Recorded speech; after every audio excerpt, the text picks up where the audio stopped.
Folks, we're entering a type of economy. Unless you make millions of dollars, you're and that's where this whole thing comes in. Unlike other people that are just simply complaining and give you a bleak picture, we actually have the strategy. Look, the last thing to drop will be the equities market. And you can be making a lot of money on the way down. And while it's going to continue to ride on the way up, you're going to make a lot of money on the way up. You're going to have to put effort into it. But if you can master it, you'll be beyond successful. You can actually accumulate real assets. It's the only way out. Learn to take advantage of it all. Learn to trade like a hedge fund pro. AlgoFactory.tech. The link is in the description box. The free algorithm is right there on the bottom. So make sure you guys go check that out. Time for another epic segment with V the Guerrilla right here on ESW. Hey, good morning, good evening, good afternoon, folks. It's V the Guerrilla Economist coming to you live on this edition of ESW Rogue News. ESW Rogue News, the most prolific geopolitical, geoeconomic, geostrategic news site on God's green earth. Follow us on Twitter at ESW Rogue News and check us out on every single podcasting app known to humanity. Also, check out our free paid sponsor, the one and only AlgoFactory.tech. If you want to profit from the chaos, the crisis, or whatever the hell is going on in the world, whether the market's up, down, or even sideways, learn to take advantage of it all. Learn to trade like a hedge fund pro. AlgoFactory.tech. The link is in the description box. The free algorithm is right there on the bottom. So make sure you guys go check that out. And with that being said, Cowboy, good morning, buddy. How are you? You're muted. You're still muted. How you doing, bud? Good, man. Hanging in there. How are you? Doing good. Just had to fix the mouse. Monday. Ooh. It's Monday, bro. Song. It's another manic Monday. I wish it were Sunday because that's my fun day. You went from Mamas and Papas to the Bengals. That's right, bro. Walk like an Egyptian. That's all I got to say. Oh, shit. All right. We're going new. Walk like an Egyptian. Well, let me stop before I get a copyright strike. There you go. Anyway, man, the world continues to spin uncontrollably as we are sleepwalking into a worse and worse conflict. We have the rabid dogs of the Levant, running roughshod. We have the PayPal mafia and their own interests pulling the strings. Before any of that, there's some, in the land of adults, there's some cool, crazy tech that's coming out. And of course, I'm talking about China. They have some sort of a new robot wolf. Yeah, it's actually a robot chicken. A robot chicken? Was that a cartoon, Robot Chicken? Yeah, it was a really good show. I was like 10, 20 years ago. I used to watch it all the time. Yeah, Cartoon Network. Yeah, Cartoon Network. Hilarious show. But no, this is robot wolves, apparently. So let me share that for you. So yeah, here it is. China flexes robot wolves with machine guns and a collective brain. Why is it, V, that they always steal our tech? I'm tired of them stealing all of our tech. The thorium reactors, next generation fighter jets and missiles that we don't even have yet, or it's not even in like the napkin, napkin paper stage of development that we have. But the fact of the matter is they're stealing all of our tech. And this one is another one. What's this all about? Well, it says here, 4 years of hyper development, battlefield testing, and deployment of FPVs, ground robots, and AI-enabled kill chains, and soon humanoid robots have permanently altered the course of the modern battlefield. As war technologies once viewed as 2030s era weapons are being pulled forward into the present day, are now proliferating across battlefields stretching from the Eastern European theater to the Gulf theater as Eurasia appears to be at war. Okay, this is out of Zero Hedge, by the way. Okay, so what I'm going to do is I'm going to fast forward to the good part here. There is a video where these like AI robots all deploy and they share basically a neural net. That's amazing. So let's move over to that screen, maximize that. All right, let me know if you got sound on this. Yep. So here they come. Rolling out the doggies. They have machine guns, by the way. Yep. Holy cow. What would you do if you saw that coming like at you? Terrified. I mean, I wouldn't even have time to change my pants. 停止。So she's got 切 a 换 weapon. 手套和枪在握把 Hardly 控 even 制。 seems real, right? It's crazy. Look at that. They're all in like formation. Machine guns mounted. 看，我现在已经被狼群包围了。 That's crazy. 召唤 I mean, that alone is crazy. Let's roll forward a little bit and see how these things develop. They got a commercial. Look, there are commercials here. 负责打击的叫浴血，负责保障的叫基地。 Oh, that's like that one's carrying like ammo. That's amazing. It's basically the ultimate. 相比于上一代，它还 It's the 在 ultimate 增稳。 wingman. It's like somebody who could definitely go by your side if you're in war, carry your ammo, so provide suppressive fire, go into dangerous situations. Now look at this, going over uneven territory like it's nothing. I mean, that's not terribly new tech, but 提升。 No. of course the 看， Chinese 他们 have 现 done 在 it really 迅速 well. 通过了坑洼不平的废墟。 Okay, so I forget what an ammo can weighs when it's full, but it's like It's heavy heavy. as hell. It's heavy. You could if you're carrying a bucket like that, it's probably like a good 20, 30 pound bucket, easy. Yeah. That's and it had a bucket on there earlier. I'll roll back. You'll see it. See the one on the Yeah, left? there it is, right there. Yeah. That's probably a good 20, 30 pounds easy, right? And that's one of the things about military is You humping saw the around. grenade launcher on one of them? Jeez. Where'd you see that? Go back a little bit. Go back. There we are. One of those three. Right. Oh, yeah, right that. there to the top. Right, yeah, bingo. Look Yeah. at that. And that's like like it looks like RPG. Dude, you get a pack of these, you're doing damage. And you're not risking human life. Right. Like, so one of the reasons why we're going to have a hard time with like boots on the ground and all this in Iran is because the American public has no appetite for, okay, we're getting into ops here. We'll watch this. We have no appetite for losing American soldiers, right? No, we don't. We start losing American soldiers, the whole thing's going to go south. So, unless there is some kind of false flag attack, and we'll talk about that. We actually have some false flag news coming in this, in this episode. But when you can deploy robots like this, then there's really, these things are made relatively cheaply too. I don't know what the price is, but nowadays the Chinese especially can do this for very little.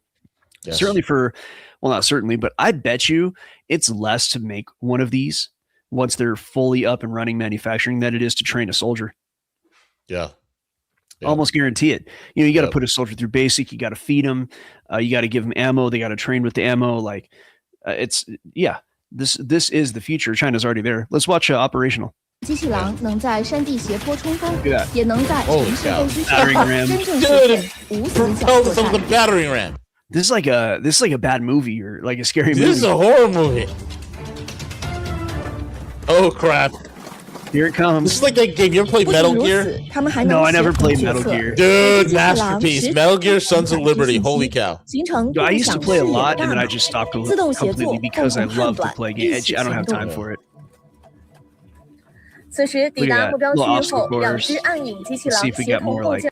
I want to see them shoot. Okay, look, here we got the look. Here's the thing. You got a whole generation of young people who learn how to like operate these things Yeah, out but of video you see games. that they're inferior to our kids because when you look at Harvard and the advanced courses in like they're all for like what in the butt, an advanced course in Harvard on the wonders of anal.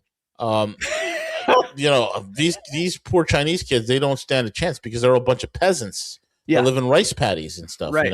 It isn't like they are studying engineering and like they don't No. have their own universities anymore. And, No, you know, they don't. Their Never whole did. hope and dream is to get into an American university, so they too can take courses like the advanced course at Harvard called "What in the Butt." yeah, that's not a joke. For those of you who are new to the channel, there really is a course at Harvard called that. At least there Yep. was, and there It's a probably workshop. now I think a they lot still more. continuing that workshop. What in the Butt? It's an advanced course.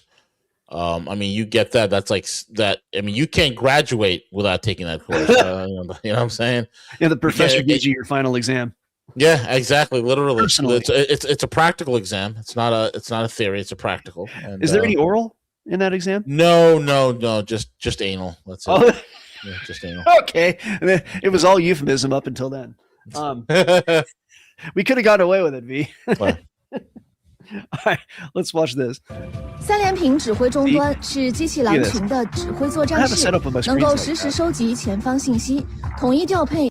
So we'll roll through this a little bit. We'll see if there's anything cool left on here, and then we'll move on to the next. So look at that. They're just deploying. They're coordinating. She's talking. Okay, what's this here? Is it Oh is shit! it She's gonna shoot a shooting? mannequin. Let's see. 它搭载的激光发射器一旦完成瞄准锁定，模拟目标头顶就会冒 Oh, 出 look at 烟 that. 雾， Okay. 标识命 See 中。 if it actually hit. I'm sure it will. It's not going to show us the shot. Look at 通 this. 常在实战当中，机器狼是自主识别、自主瞄准 This is-，由 this is 人 how 工 the 来进行 opponent 确认打 looked, 击。根据任务不同 There you， 它们 go 还能够更换不同的武器载荷。 Why does it have boobs? Why does the mannequin have boobs? I don't know. Maybe they're sensors. They're sensor No, boobs. obviously it's all right, cool. Oh, here you go. There's your up close of the rocket launchers, if that's what they are. Yeah, 操 rocket 作 or 人员 grenade or 通过 something. 语音指令遥控 Looks I like little, understand like, only every third word. I understand what they're saying. I don't. I'm just joking. I don't. I have no clue. 浴血1号背负4连装微型导弹，率先 my son, he's so good want with pork like fried languages rice. and stuff. He speaks very clearly. He's learning You should French. teach him German. Mandarin, bro. So we go to a Chinese I get place. the European language you're teaching this guy. It's you know. No, we teach him all.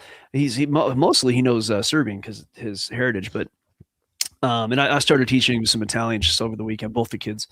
But there's a Chinese place that we go to, and it's actually even we lived in LA, it was really hard to find like a Chinese place this good, right? They're all like fast Mhm. food. Like we had to go to Orange County. Long story short, we got one out here that's like really good, and it's run Nice. by actual like Chinese people. And so when the lady came up to the table, I taught him how to say "ni hao ma," which most people have a hard time with the intonation. The "ni hao ma." And I said that to her, and she like looked at him. Or I told him to say that. He said it to the waitress, who was actually the owner, and she was like, "Oh wow!" And like he imitates perfectly. So Oh, wow. I don't know. I think Mandarin's probably. What does ni hao mao mean? Oh, ni hao ma is like basically how are you? Oh, ni hao mao. Ni hao ma. It's got to be like that. Ni hao ma. Yeah. Ni Anyway. hao mao. That's pretty good. So I would say, in fact, coming from a guy who doesn't even speak Mandarin, I can say it sounds pretty good when I ask somebody who actually speaks it. But the way I hear it, it sounds good. But yeah, I'd say that's probably the wisest language to learn. I think there's a lot more, and this can get into some ideas that people might not like, but I think there's a lot more cooperation between the U.S. and China than the world seems to understand. Mhm. Like it's. I don't know if it's our biggest trading partner. I know Europe actually is a huge trading partner for us when it comes to like buying our stuff. But when it comes to like finance and the future and us buying somebody else's stuff, like China's kind of it in a big way. And I think everybody knows where the world is going.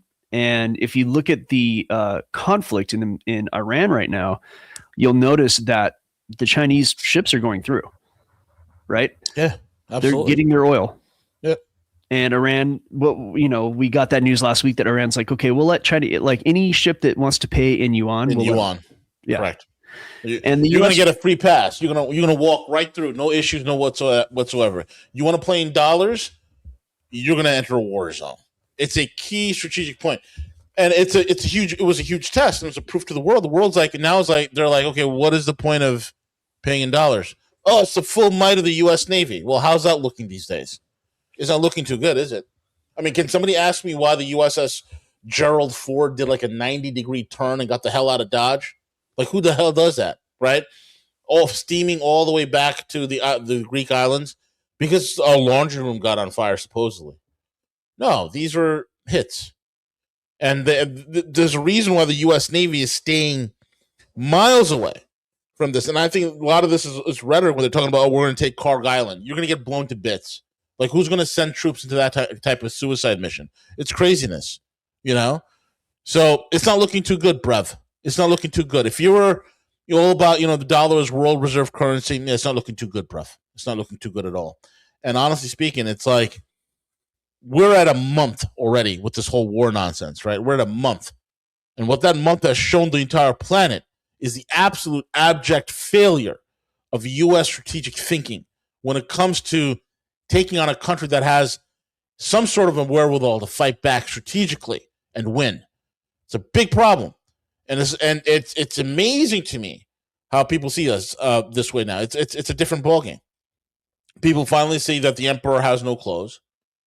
They finally understand that what they can do to, what they can do to get away with things. They know what they need, so it's a complete PR nightmare right now for the US dollar, a complete and total PR nightmare, Let's take into account that perhaps, maybe the U.S. strategy isn't as bad as we think, but they were just simply forced into the war because another little country forced the U.S. into the war, despite the fact that Iran has been preparing for this for decades, despite the fact that Pompeo said, that Iran has enough, just conventional ordnance to blow Israel off the map like 100 times, right? Yeah. So why would we even get involved if we know that that's the case? If they can blow Israel off the map 100 times, there's no missile defense system that can't be overwhelmed by that much ordnance. And that goes the same for U.S. bases. It goes the same for any U.S. ships in the area. Correct. Iran has their own, it's not a Samson. It's just, they just have enough missiles to blow the daylights out of everything they want to. And effectively, that means they've been holding back. Yeah, they have been. They've been fighting. Like a lot of the first volley of missiles that they did the first few weeks of this whole entire conflict were missiles that are 20 years old or older. So basically the time of preparation. Their newer stuff they've used for very precise strategic hits. And the whole world knows that they have a lot more. They have plenty more to go. We make 90 Tomahawk missiles a year. We expended over 100 so far. So take that into consideration as this war progresses. And we talk about boots on the ground. It's insanity. Yeah, there are going to be no boots. I mean, look, there might be boots on the ground technically, but if we go whole hog, it's not going to go well for the U.S. And why would we even do that? Well, I can tell you why we might go boots on the ground. Here's an example. From the cradle, Iran denies responsibility for quote-unquote depraved attack on Kuwait desalination plant. So first of all, like the Middle East and the way it's set up right now, the population that's there, they rely on desalination for their water. There's not enough water outside of that in their current system to quench their population's thirst. Like they'll all starve without it, or they'll all die of thirst without desalination. And that desalination, as Ben Kelleran pointed out, is kind of the nuclear option, if you will, in this game. And yet it was actually hit apparently in Kuwait. Iran denies responsibility for the attack. So it's interesting to me that we don't really have a chance of winning this conflict. I don't think. Not without like committing more crimes and, such as this, by the way. So what would draw the U.S. further in? It'd be things like this. It'd be, somebody hits a Kuwaiti desalination plant, and that's like literally a war crime. And like, oh, well, now we have to go punish Iran. Iran's like, we got nothing to do with it. Right. So, I mean, that's pretty simple. We could read this whole article if we wanted to, but I think it's pretty simple. But it says here, the Iranian military denied on 30 March the recent attack, which hit a desalination plant in Kuwait, labeling the strike as a U.S.-Israeli false flag operation aimed at destabilizing and destroying the region. So this goes back to, look, for example, in the Balkans, right? The ant jar. I'm with all the guys on the ant jar idea of like the City of London types setting up this sort of red and black ant jar situation next to each other. Because my in-laws, they're from what was Yugoslavia, right? And you're putting people together who really don't like each other. And then after that was broken up in the 90s, because the U.S. bombed the daylights out of them, you have people near each other who don't like each other. For example, the Albanians and the Serbs, right? So there's a rumor out there, there's some theories out there that the fighting between the Albanians and the Serbs really didn't start with Albanians or Serbs, and that it might have been some other operators who pretended to be one or the other. Maybe they pretended to be Albanians, and they would go in and massacre a village of Serbs. Right. And if the Serbs didn't retaliate, someone would pretend to be the Serbs and go and massacre some Albanians, but in a bigger way. Right. And until one of those sides acted on their own, the interlopers, the pretenders, the impersonators would go in and they would make bigger and bigger massacres to make it look like each side was hitting each other harder and harder until it actually erupted into a war between the two. Well, it seems that Iran is well aware of this tactic. And the false flag conversation is very real in the media now. So it seems like, what are they going to do without their lies and their fakery, right? And by the way, Israel was created by the Rothschilds, which, you know, have some very deep ties to groups of City of London. I personally think it's all one big sort of operation, if you will. I mean, how are they going to keep this going without their false flags? Yeah. That's really, or what's going to happen when somebody realizes, okay, this was a false flag. And like, as they're realizing. And here's the other thing, man. It's like, you know, a lot of people today are more attuned. They're more awoke to, they're more awakened to the fact that there are these things called false flags. And that is starting to get into the public lexicon. It's starting to get into the public way of thinking that, hey, you know what? There's these things, these false flags, and if it only benefits the government or the security apparatus state, then it's a false flag, you know? And that's a good question because overall, like I said before, the big fight here is between the Zio-Nazis in Israel and you have the tech bros, which are basically surveillance capitalists, right? So what kind of tyranny would you like? It's aliens versus predator, and no matter who wins, we lose. And that's what we're dealing with over here, man. Well, I think you should have. I think that you had talked about how the new Monroe Doctrine has the U.S. essentially getting out of a lot of places. Yeah, and I think it's heading that way. Well, it's headed now with the way things are going in the Middle East. Our bases are, according to what you're saying. You know, I haven't seen this myself, but apparently all of our bases are just blown up. I know they are. I've seen the satellites. There's all 13 bases in the Middle East have been completely obliterated. Lucky They're number, gone, bro.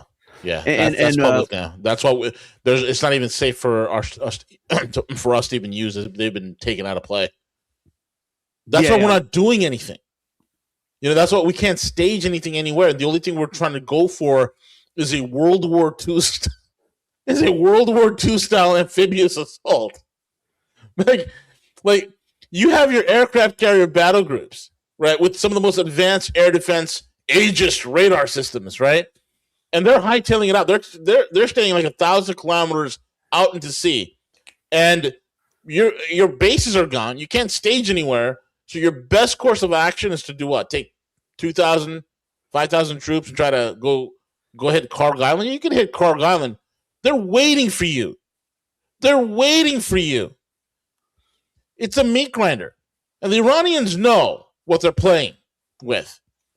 The fact that last week when the Iranians said that, hey, we'd rather talk with J.D. Vance, you better bet your bottom dollar that the Thiel Mafia, the PayPal Mafia, the surveillance capitalists have reached out some back channel somewhere through whatever proxy to the Iranians and say, look, this is what's going to happen. We're going to run our guy, and you know, we'll put an end to this. There are moves being done here, folks. There are off ramps being discussed. And since Trump is basically incapable of finding an off ramp because he is a complete stooge of a puppet for Netanyahu. And if you can't see that right now, I can't help you. We're at the point right now where people still think that there's some 3D chess being played. There is. And they use the most false information of, oh, look what Trump is doing. He's taking Venezuela out of play, which is the biggest supplier of oil to China. And he's also taken Iran out of play, which is the biggest supply of oil to China. Both of which are just complete bullshit. If you've been following Rogue for any sort of time ever since this whole thing happened, you'd realize that it's a total and complete fabricated lie. This is insanity, what these people are doing. They have nothing to offer. And so now we're going to see, as the days progress, the continued weakness of the Trump administration. I'll tell you, I bet your bottom dollar, if they're stupid enough to land boots on the ground in Carg Island, if they're stupid enough to do that, and Americans come home in body bags, that's it for the Trump administration. That's it for Donald Trump. And at that point, he can be impeached, he can be taken down and forced to resign, and Vance will come in. That's a very strong possibility. Yeah, it's funny. You were talking about the Aegis system, and I could have sworn you said Aegis, which actually fits because the damn thing is so old. It is old. The AEGIS, Aegis. Aegis, yeah. But I think Cruisers it's and destroyers. ageist to even use that thing because is. they were actually making a big deal about that when we gave it over to Taiwan, like 25, 30 years ago, like in the late 90s. It's the most advanced. Like, okay, it's not going to be the most advanced system for 30 years. Now, granted, okay, there's been upgrades and all that, but hey, if you got laundry room fires, putting an aircraft carrier out, out of the game for 3 or 4 weeks, something tells me that maybe the Aegis ain't working like, or the Aegis is not working like we thought it was, Yeah, the Aegis, exactly. You mentioned Vance, which actually is kind of where we can go next with this. Let me grab this here. Let me put this back up on the screen. There we go. Oh, wrong layout. Give me 1 second. All right, so Vance tops CPAC straw poll for 2028 GOP presidential nominee. So there you go. Look, we were talking about this early on, how Vance was awfully quiet during the during this whole thing. Now, it's not that weird for a vice president to be quiet. A lot of times they don't even weigh in on much of anything, but Vance is different. Vance is a very vocal. He's out there doing speeches, talking to pretty much everybody. Vance is a very high profile VP, and all of a sudden he got real quiet. I was talking about this, and not a day or two later, you had Nick Fuentes come out and actually talk about this as well. And he even laid it out in a much better way as far as who he's connected to. And we can make it really easy. Vance is a creation of Peter Thiel, right? Mm-hmm. Vance is PayPal Mafia.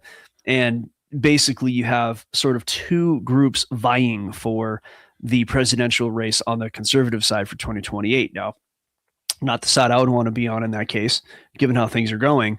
But that said, you got Vance and you got Rubio. Rubio is the Zionist, deal. He's who the Zionists want. Now, Vance, on the other hand, is PayPal Mafia, Little Tech, and that's Trump's other side of his big donors, right? So once Trump is out, he's out. He's he can't go again. And a lot of my liberal buddies, their hair's on fire. He's gonna call martial law. Like, okay. But outside of Blue Anon, Trump's Blue Anon. Outside of that, he's gone in 2028. And Vance, apparently, the prediction is that he's going to go in and negotiate with Iran. In fact, Iran has said they will only negotiate with Vance. So, V, why do you think it is that you would have, Iran themselves saying we'll only talk to Vance when we negotiate any kind of peace? What do you think that's about? Well, it has everything to do with, number one, the power struggle here. And number two, because Iran actually sees Vance, and here's where they're very straight words: we will not negotiate with Kushner or Witkoff because they are foreign agents to a foreign power, which is Israel. That's their words, verbatim, basically, right? Basically verbatim. And like 99% paraphrased, yeah. 99%, exactly. They don't want to. They already see what the problem is. You have too many Zionists, too many people that do not have the interests of the United States, that are in levers and in positions of power in the United States. And the Iranians are like, no, we're not going to do that. We're going to negotiate with Vance. That means, folks, there's already been a back channel. That means, folks, talks have been going on for the last few days, if not more. And that means there is an off-ramp that is going to happen, a legitimate off-ramp, because we are at a stalemate. If we go in, it's going to be abject, total, complete destruction and failure, and it's going to be the end of the petrodollar. And you got to also look at it from the Israeli point of view. The Israeli point of view is like, well, if Trump can't do it, and we don't like Vance because Vance is anti-Zionist, he's not a fan of Israel, then we'll burn the whole house down. We'll do something where we'll push the Trump administration into such a folly that everybody involved goes down. That could be another angle that the Israelis are looking at. And it's possible because the Israelis don't have allies. They don't have allies. They have associates, and they have what's the word I'm looking for? They have associates and assets, right? And they don't care who or what they got to burn in order to get their agenda done at the end of the day. I got to give them credit, man. They are the most gangster state on God's green. I got to give these people credit. Absolute gangsters. You want to talk about a culture of outlaws? I give them credit. If more people operated the way they think, holy shit. We haven't seen this kind of takeover since the Nazis. Man, I'm telling you, it's unbelievable. It's unbelievable. I can't believe what I'm seeing. The United States is being toted around like a dumb ox, doing the will. We're like some dumb golem that just follows whatever the master says, so to speak. It's incredible. But yeah, man, it's unreal witnessing this. So the Zionists could very well kill two birds with one stone. If they're not going to get what they want, then they're going to take out the entire administration. They don't care if the administration ends in a scandal. And they're the ones. It's Adelson's newspaper and the Haaretz and Jerusalem Post and Fox News that are all out there. All the Zionist rags that are out there saying, "Oh yeah, Vance is talking with the Iranians. Oh, he's anti-Semitic. Oh, if Vance is talking with the Iranians, maybe we should maybe Trump is weak." They're already putting it out. They're already game planning this. So I would not be surprised if Israel tries to pull a maneuver that if they can't get what they want, they'll take out the entire administration and try to take out Vance in the process, or have Vance embroiled in the scandal of the Trump administration. But either way, when you look at it, Trump is cooked. He's not a guy calling the shots. He's not a guy that's in charge of or running the table. He's not. It's incredible, man. It's not a long enough timeline. These guys all get co-opted. Even Alex Jones, he's at this point, this far into the game, they've got him. He's doing his best, and I'll always respect Alex for the things that he did for the community. But in the end, on a long enough timeline, they're going to get you. You're talking about this is what I always try to point out, and people don't seem to want to hear it, especially our romantic friends that we. And I say romantic not as in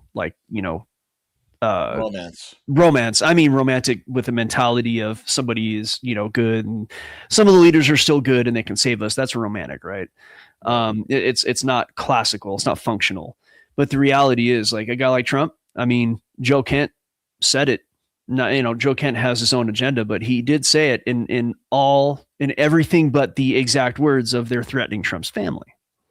So, and this is why, I was kind of getting into it with CJ the other night on our private chat. It's like, okay, fine. Trump is a problem, whatever. Right. But to sit there and spit vitriol nonstop every single day is not going to help you. And we're sitting in the cheap seats. Trump's in there. They're probably threatening to kill his grandkids in a very terrible way. So, okay, fine. He's co-opted. We know Trump is no longer calling the shots because they have him by the you-know-what, right? So what do we do next, right? Well, okay, honestly, I think what we do is that stuff's all going to play out no matter what we do. Guys like us, we can come on here, we can talk, and we can try to raise awareness, and that's good. And that's what we can do. Like those of us who put our faces on the internet and stand in the line of fire for you, we're at least doing something, right?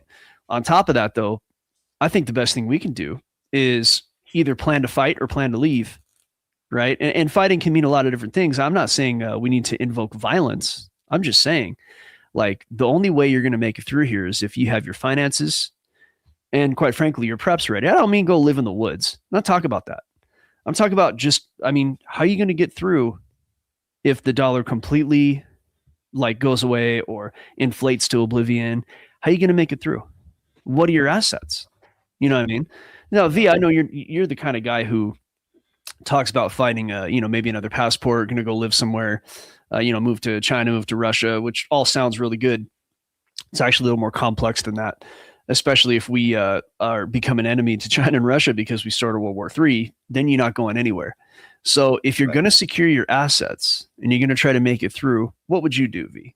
In the case that you couldn't leave the U.S., in the case that China won't take you, Russia won't take you, nowhere else looks any good, what would you do? Oh, if I'm somebody that's to a low and medium budget, I'd have physical gold and silver on me. I'd have it put in a very secure facility, a secure place within my house or nearby. I'd have my good amount of food ready to go. I'd have some cash ready to go.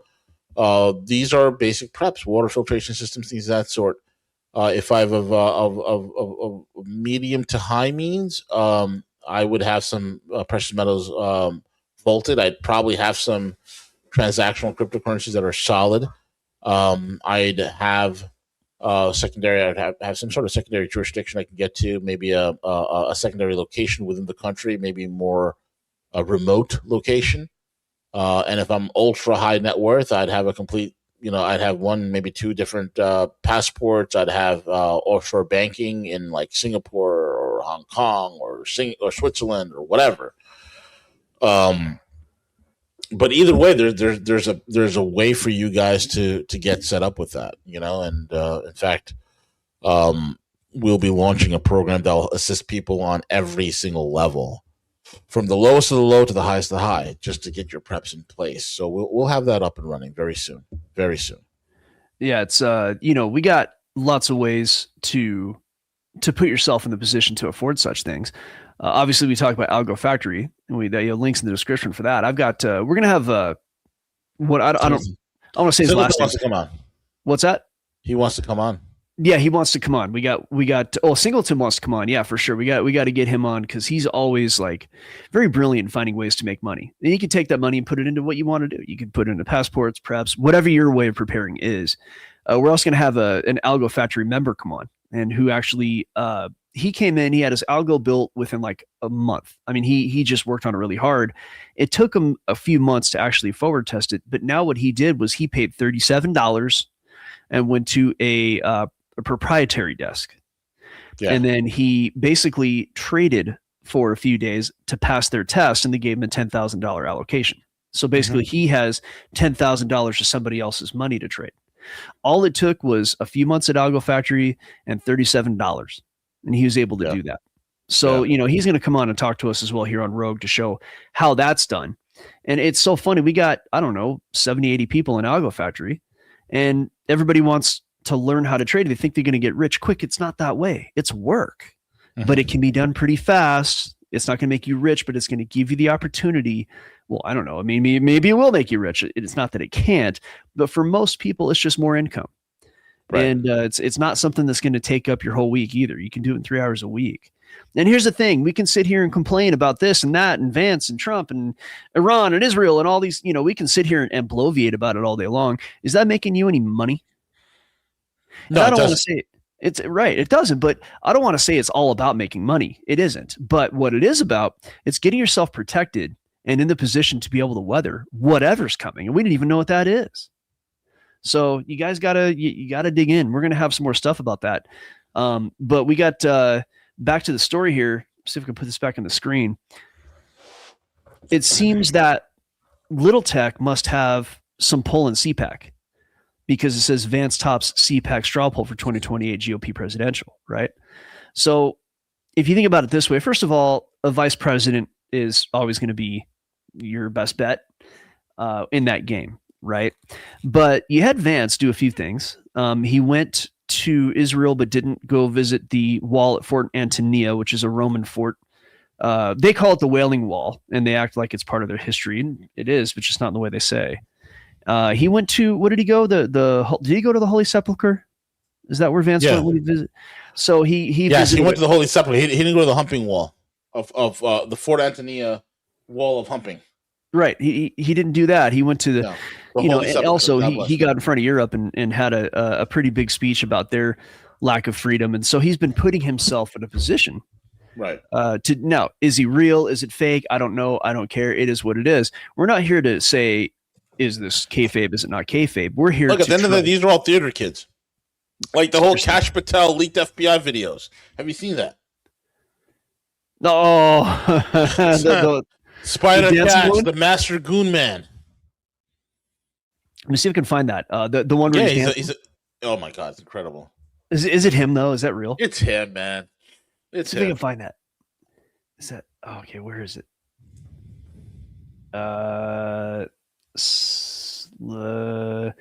Do you know when we had that? Because that was like yesterday, wasn't it? Are you looking for it? Yeah. That was yesterday. I think trying to find it. We might have to post it in the Discord. But there's a video of him dancing around like he's a theater kid. Really, is the is the way of it.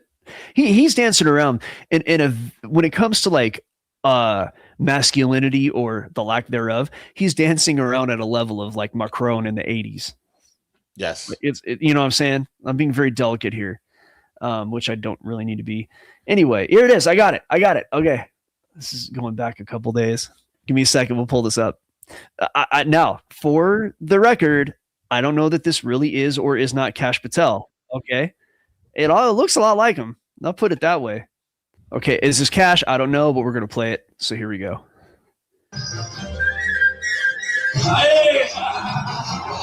Look at this, V. Is that Kash? Is it really him? Is it really Kash? That's a good question. That's Kash. It looks like Kash. It really looks like him. What is he doing? What is he doing? This is like a... Was that a throat slit? Wait.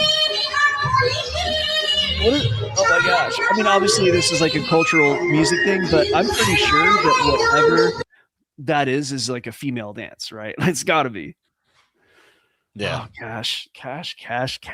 What are you going to do, man? All right, V, where do you want to take us next? Well, I think the next thing I guess we could talk about is what's next on the list, buddy? We have Fed Chair Powell. We have his tenure ending soon, and a lot of people seem to think that once he's gone, the interest rate will be cut. Once they get in, who's the new guy? Warsh.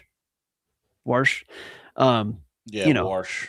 It's a funny thing about Warsh, and I'll talk about my friend Tom Luongo here briefly. One of the things he always points out is that like Bessent and Powell and all these people that are chosen to run our financial system are all like not heritage Americans. It's the wrong term, but they're like people whose roots go back to the 1700s in America or whatever, right? Like people been around.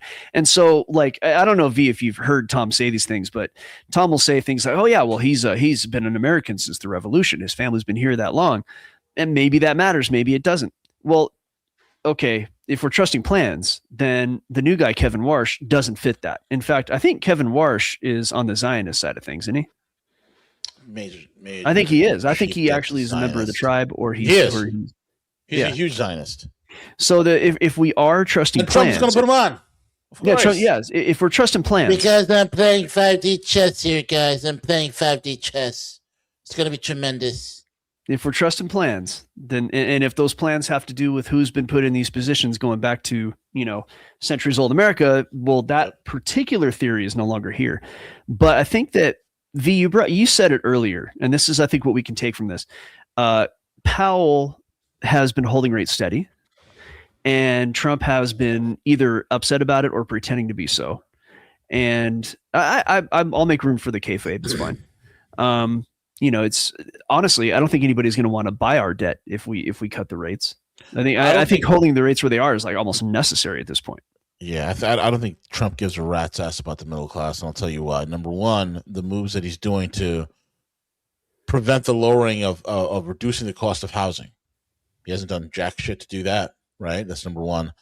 Number two is the whole glyphosate, the whole glyphosate thing, right? He doesn't care. It's not the wealthy that suffer from shit like that, right?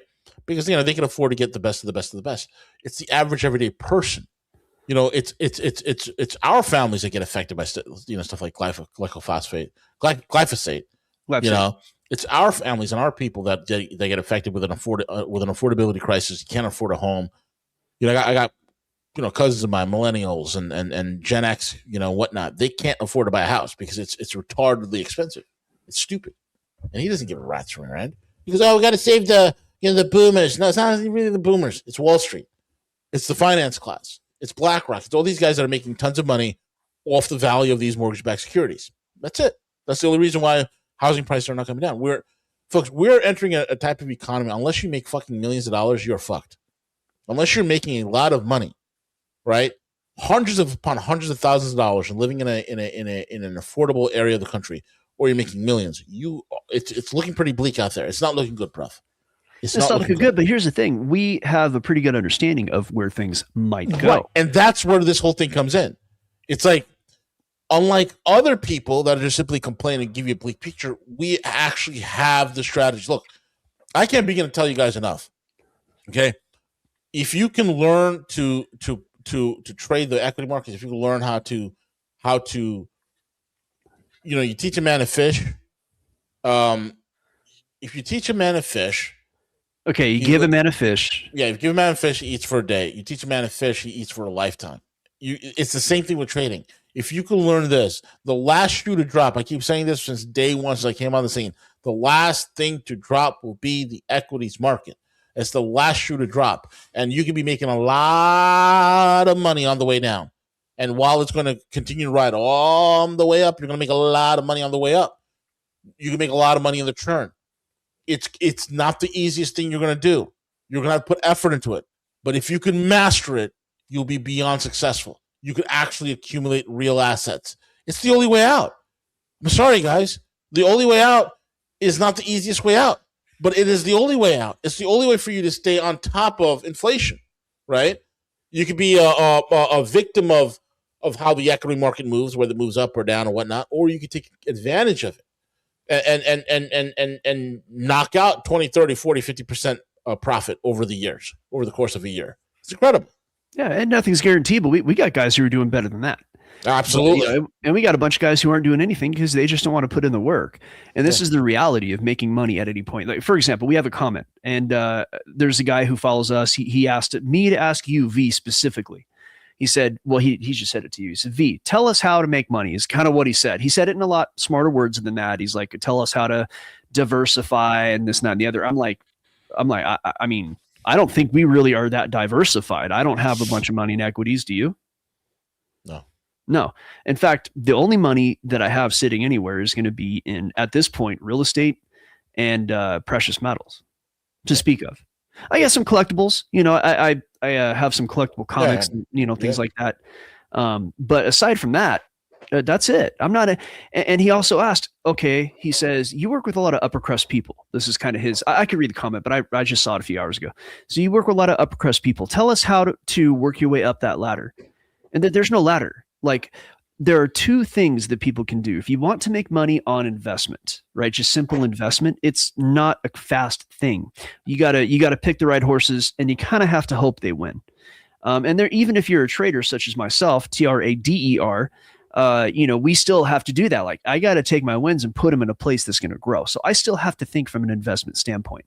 But at this point in the game, I think that the ship of like, I'm going to put my money in this stock and it's going to make me a gazillionaire, like that takes 20 years. We don't have that kind of time. Right.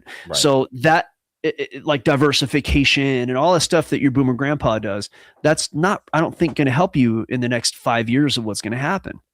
And what I told him was the upper crust people either were given their wealth, which he already mentioned that too. He's a pretty smart guy, it seems. A lot of these guys, Elon Musk, they're all put in their place. Elon is was given everything he's got, like most of it. I'm sorry, don't at me, bro. Like, okay, fucking unsubscribe if you don't like what I said. Fuck you. But what I am saying is that that's a reality. The other people who made their way, who fucking fought, I'm trying to cuss with Gus here, who fought their way to the top, they opened a business. They invested in themselves. That's how you can make any kind of money that's faster than like 10 or 15% per year, is opening a business. V, you've done it. I've done it. I'd say that technically, not just in all reality, trading is a business. And the reason that people fail at trading is because they don't treat it like a business. And that's a business that is a very low barrier to entry. The hardest part about becoming a trader in the business is going through the work, the actual work that it takes to become one. Again, links in the description. We're talking about how to like become independent, and it doesn't have to be trading. You can open a business in like anything. And, if it were me and I didn't want to, do the trading thing, what I would do is learn. There are franchises. Look, there's some great franchises. I'm going to put together a franchise list that you guys can get involved with, man. There's some great franchises at very low cost of entry that can be very profitable, that are returning on average, $1 million, $2 million a year, There's what's the barrier to entry on those? Like, I mean, you're going to have to less than 200K. Yeah, you got to have 200K. Now, a lot of people in our audience don't have 200K. But what I would do is, if I didn't have that kind of money, and I was looking just to get into a well-paying job that's not going anywhere. You know what's a well-paying fucking job? Oil and gas, bro. Oil and gas is, I didn't even think of that. Oil and gas, I think that's only going I'd to go go up. work on a rig 6 months out of the year. Fucking kill it, bro. What's a roustabout making anymore? Do you know? Who? A roustabout. It's kind of like your basic job at a rig. 130 to 150K a year starting, and then it goes from there. There are guys they're clearing 220, 250 a year. Yeah, Easy. if you don't have a Easy. family, or if you have the Yeah. kind of family where you can leave them for 6 months and it's okay. Yeah, and you Just come do it. back, and you go to these rigs. You got like a fitness facility. You have like amazing food 24/7. You got a theater room. You got everything you need, man. You're talking offshore, or you're talking just anywhere? Offshore. Yeah. Offshore. So And there's onshore stuff too. There's onshore stuff you can make. There's tons of money in that too. 150. I have friends of mine that are doing it. They're killing it. Even the onshore work, there's plenty to do. I go into energy. Yeah, there's so many trades right now that are open that you can make a killing. Electrician, plumbing. I mean, the list goes on and on and on. You can murder it. And then go to these trades, learn from it, and learn from it, and then launch your own business, launch your own your side hustle. There's so many ways of doing it. You don't have to just trade. There's so many ways. The whole point of the matter is create multiple streams of income. That's what it comes down to. Yeah, I've got a guy who's in mining and also trades with us. Yeah, he's a miner. He trades. Yeah. He does both. Yeah. He can do both. If I didn't want to do any of the trading stuff, I would go be an electrician. I think that I think the AI thing is going to cause us to have to expand the grid, and you could be an electrician anywhere. You don't have to leave home for that. And then if you learn HVAC, that's not going to go anywhere. People need to heat their homes. I mean, these are all the simple ideas, but as far as I'm concerned, the way to go, if you're not going to go with anything else, is going to be trades from here on out. Is the white collar jobs are going to go.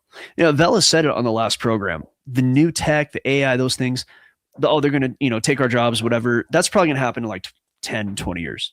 Really, the truth, right? You think a robot's going to do any plumbing like in the next 10 years? I don't think so. No. Not in America. Maybe in China. Right. But I think that there's a long run up before all the jobs are gone to AI. Maybe insurance guys, mid-level bankers, they're gone. I think they're gone in like 10 years. Yes. So anyway, that's just some ideas here because we don't. It's about solutions here, and we're also in the end we're reading everybody else's email. But what we're very good at is taking a look at what might happen with the world of finance and the places people can go to protect themselves. That's what we're good at. So I've got a guy who does coding for us, a little bit of coding in the background. He won't even charge us. You know why? Because he said he's personally benefited from what we've been sharing here. That's correct. Yeah. And he actually, I asked him to code my algo for me, and he wouldn't charge me. He said, "No, I'm going to use your algo to trade," and he does. Right. So he coded my algo, and he's like, "Don't worry about it. I'm making money with your algo." But the reason he wouldn't accept any money in the first place because he's been listening to you since like 2012. Yes. He said we've been making so much money on just the data that you provide. Yeah. So this is where you got to be. And in the end, it's sometimes dark, but we're here to provide solutions too. So I do think, though, that we're not going to see a rate cut, or if we do, it's not going to be very many. That's what I think in this 2026 year. I don't know. What do you think? I don't think we want to see a rate cut. It'll be suicidal if we do a rate cut right now. Can you imagine like the house inflation? It'd be insane, man. I know realtors, they're just waiting for that rate cut. Yeah. They know as soon as that rate cut hits, like at least, especially if two of them hit, right. They know that the real estate market's going to be on fire. Yep. Because I was thinking about getting rid of the house I'm in and then using it to buy two homes. Like just live in a smaller house and then rent out the other one for extra income. Mm-hmm. But I don't have enough like cash outside of certain things to just simply do that. And I don't want to take a loan at 6%. Because a loan at 6%, my loan's at like 3.5%. The mortgage payment is like almost double. It'd be crazy. Yeah. It'd be insane. Doesn't make sense. But if the rates were lower, I might be in the group of guys who are doing that. And if they cut rates, people are going to buy houses, prices will go up. And it seems that Trump's just really concerned about keeping the prices of houses up. Like he wants to keep that boomer wealth in place. That seems to be like his main concern. Yeah. So good, man. Well, I don't have anything else. Well, we're at the end of the show, folks. Tomorrow we got Kelleran on Kelleran's Corner, and we're gonna get Singleton on, and hopefully some more new exciting guests, man. We're gonna reach out to Harley. That's been a long time. Got to get Harley back on.